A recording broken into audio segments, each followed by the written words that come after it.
Okay, let's go back. Yeah, so that sound paragraph, not so sure about.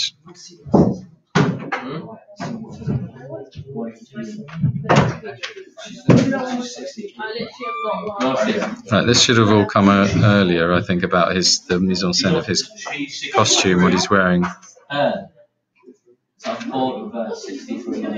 And you can refer back to the previous scenes, you know, when they're in the house, arguing in the house. It's very domestic and boring, and realistic, if you like.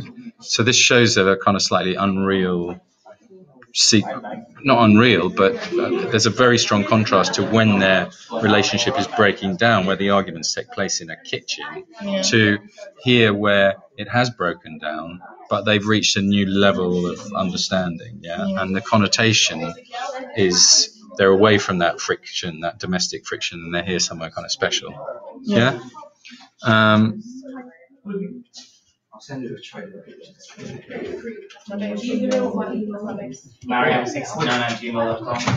This is of no interest to me. Sorry, I'm being fierce with you, but I'd much rather have some more of that paragraph. Don't need.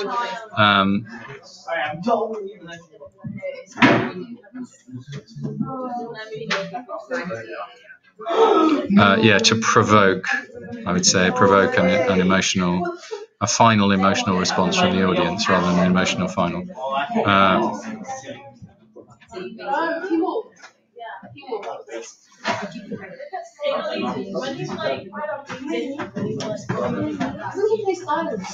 Yeah, good.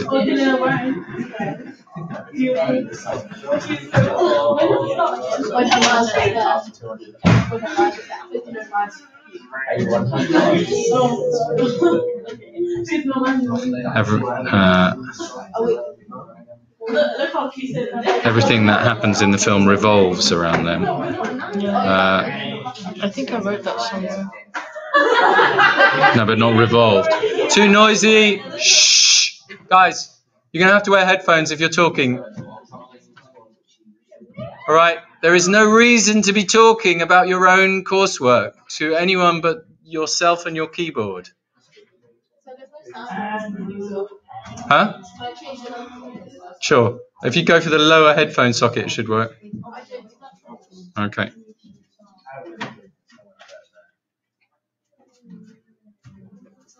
Okay, I don't think it's racing through all of Hawking's recent memories. It's more old memories.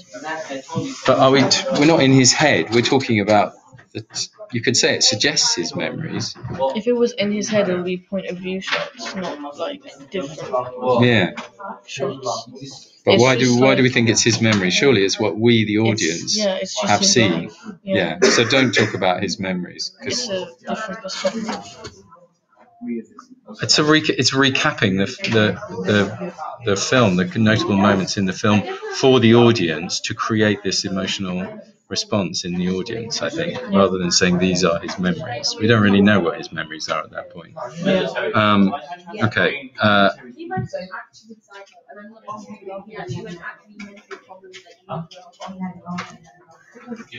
Right, so we get to the end of the montage. Shh, Jack, go on with it, please.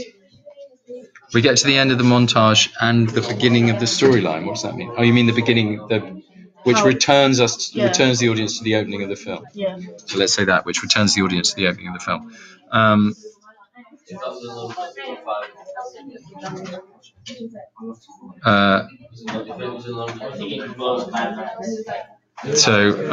Here the chronology of the montage is in reverse.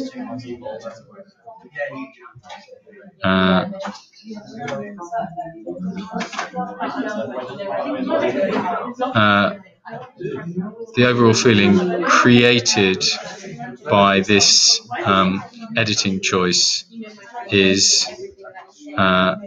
one of nostalgia and sentimentality. Don't need to say that, I don't think.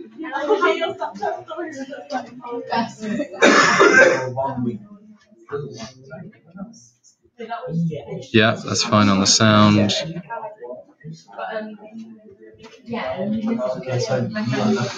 But is this true of all of the shots? No. No, so no, we know they're wearing those clothes.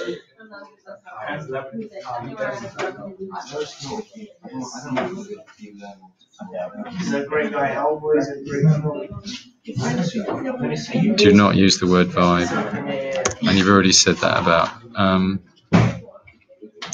Yeah. So, okay. So when you're redrafting it, here's what I think you should do. You were uncomfortable about some of the bits about the first half of it. Yeah. Cut those out and use the words that you have over in your word count to look at the montage more closely. When I did it at home, it was like exactly 1,500 words. Okay. So I'm going to have to cut it down. That's fine. I want more on the montage and less on that scene between the two of them. Yeah. You know, so you can. There's not that much to say about it. Sorry, miss. Let me just pause this. Hold on a sec.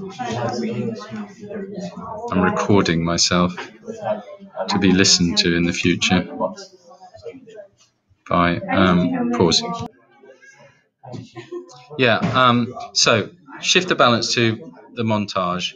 I wouldn't say so much about the shot reverse shot. I don't think that's so interesting. I think what you've written about the mise en scène there and the cinematography, taking it from being with them and the proxemics of who's higher and who's lower, you should keep in, and then go into the crane shot and giving us the audience sharing their perspective of their children in this beautiful place. Yeah, should I talk about what you said before about like the level of understanding, how before they used to live a more normal life and it was kind of harder for them to understand how to get along with each other, but now like I would say in terms of mise en scène, yeah, I think that's what it's emphasizing, you know, or you're showing about the rest of the film because you're saying there's a contrast here with earlier mise en scène where the arguments take place in a very domestic, bland setting when they were like less happy when they were together. Yeah, and this shows that apart they're in new, happier.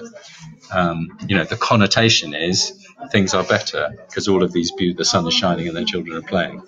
Yeah, and then I would go into more detail on the montage, and I'll have a look at it because I can't remember it off the top of my head, and give you some more to put in. But I think that's very good talking about the reverse chronology of it, and the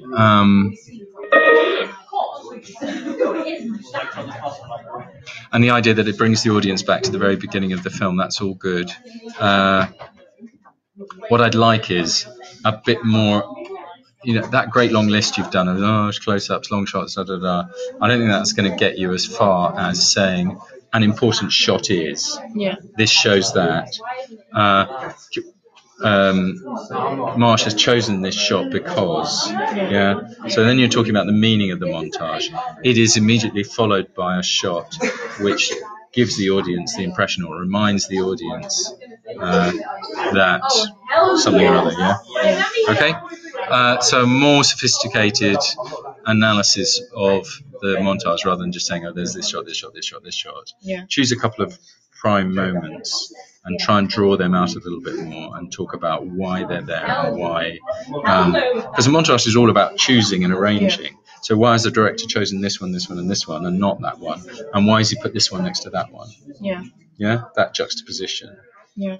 Okay.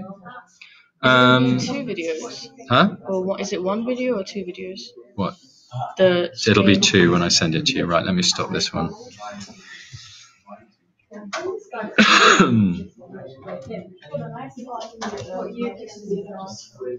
Okay.